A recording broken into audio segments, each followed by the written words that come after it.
Olis, en el video de hoy vamos a hablar de noticias de la comunidad LGBTQ. En Colombia, políticos quieren terapias de conversión y un día del orgullo heterosexual. La senadora Karina Espinosa dice que los heteros sufren mucho y que se sienten desprotegidos. En Minnesota, una chica trans fue golpeada por usar el baño. Se vio forzada a usar el baño de hombres ya que dice que ella prefería estar incómoda ella a incomodar a sus compañeras. Cuando entró al baño, compañeros de su escuela la empezaron a insultar. Luego de eso, un chico la golpeó en la mandíbula, rompiendo uno de sus dientes y fracturando su mandíbula en dos partes. Cobalt Sovereign, la chica atacada, dice que nunca le había hablado a su agresor, que el ataque fue completamente gratuito.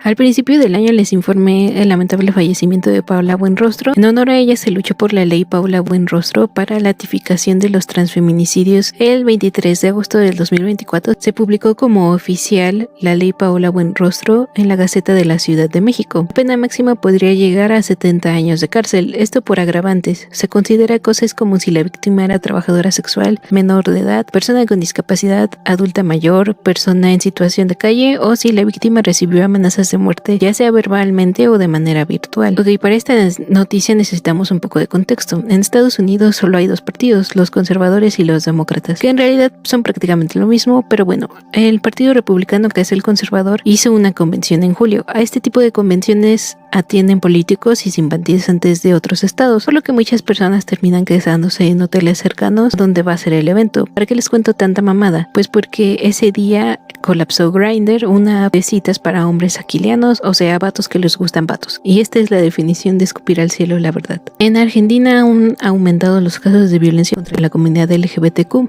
desde que Javier Milei tomó la presidencia. En el año 2023 se cometieron 133 crímenes de odio en Argentina, de los cuales 118 fueron contra mujeres trans. El Observatorio Nacional de Crímenes de Odio LGBT reconoce que estas cifras solo incluyen a los crímenes que fueron reportados o atendidos por la policía, por lo que se estima que el saldo real sea mayor. De estos 133 crímenes, el 68% fueron asesinatos. En julio de este año, Elon Musk fue a una entrevista y declaró que su hijo había sido asesinado por la agenda progre. Para quien no tenga el contexto, Elon tiene una hija trans, Vivian Gina Wilson. Transicionó hace varios años y cuando cambió legalmente su nombre decidió también cambiar su apellido porque ha decidido alejarse completamente de su padre biológico. Después de la entrevista, Vivian usó threads para hablar al respecto, diciendo que realmente no le importaba lo que pensara su papá y que hace años que no hablaban y que ella está bien siendo quien es. Incluso Grimes, expareja de Elon, salió a defender a Vivian diciendo que ella estaba orgullosa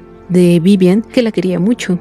Las Olimpiadas, por alguna razón, llamaron a todos los homófobos del mundo y evidenciaron toda la homofobia que aún existe en la sociedad. Lo primero que pasó fue literalmente después de la apertura de los Juegos. En la ceremonia de apertura se incluyó una parte representando tradiciones paganas con el dios Dionisio, pero cristianos conservadores alrededor del mundo dijeron que era una burla a la última cena, por lo que los organizadores tuvieron que salir a explicar su performance y terminaron pidiendo disculpas. Una cosa que indignó al público fue que ese número en específico incluía a varias drag queens y eso añadía a la blasfemia según ellos. A los cristianos se les olvida que no son el centro del universo ni la única religión que existe. Pero claro que la polémica más grande de las Olimpiadas fue la boxeadora que fue acusada de ser una mujer trans. La primera persona en defender a Ayman Khalif fue precisamente su papá, quien salió a decir que su hija había nacido mujer y empezó a circular fotos de ella cuando era niña y también mostró su acta de nacimiento. La ola de ataques fue enorme, varias personas y medios de comunicación la atacaron. Otra atleta que fue acusada de ser trans fue la taiwanesa Ling Yuting. Sin embargo, su caso no tuvo el mismo impacto que el de Ayman. Cabe aclarar que el Comité Olímpico defendió a ambas atletas en una rueda de prensa. Luego de ganar el logro, Ayman Khalif decidió demandar por ciberacoso. Dentro de la demanda figuran personas como Elon Musk y J.K. Rowling, quien ya empezó a borrar sus tweets como si las capturas de pantalla no existieran. El abogado de Ayman menciona que es probable que se agregue como acusado al expresidente Donald Trump, quien también agredió a la medallista. Menciono esta historia porque aunque Khalif no es una mujer trans, he dicho en varias ocasiones en diferentes videos que la transfobia inevitablemente afecta a las mujeres cisgénero y este es un ejemplo muy claro. La transfobia y el racismo van de la mano y es más probable que seas acusada de no ser lo suficientemente femenina si eres una mujer racializada. Solo piensen en el estereotipo racista de que las mujeres mexicanas tienen bigote y que somos todas feas porque parecemos hombres. Esas son cosas que aún cree mucha gente y en el caso de Imane es como ver este problema con una lupa. Donald Trump es género fluido. En entrevista el expresidente afirmó no tener pronombres, a lo cual la reportera Laura Ingraham le preguntó si entonces su género era fluido, a lo que Trump contestó que no sabe qué significa eso y que según él nadie sabe. Aquí el absurdo es que todos tenemos pronombres. Por ejemplo, yo uso pronombres femeninos. Trump ha usado pronombres masculinos para referirse a él mismo en múltiples ocasiones, pero insiste en que no tiene.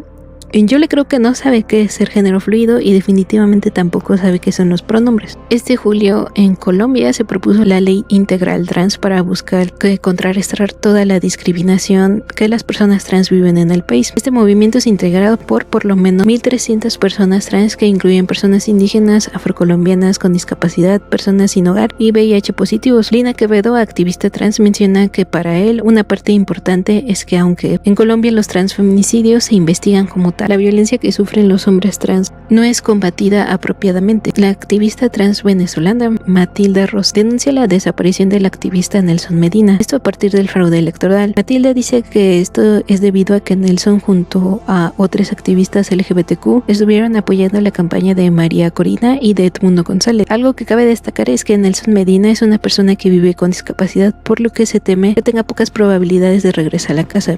Intenté buscar otras fuentes en medios de prensa tradicional que hablaran al respecto, pero no encontré nada, aunque no es de sorprenderse que haya un apagón informático en Venezuela. Y eso fue todo por el video de hoy. Si les gustó, por favor suscríbanse y nos vemos la siguiente semana. Adiós.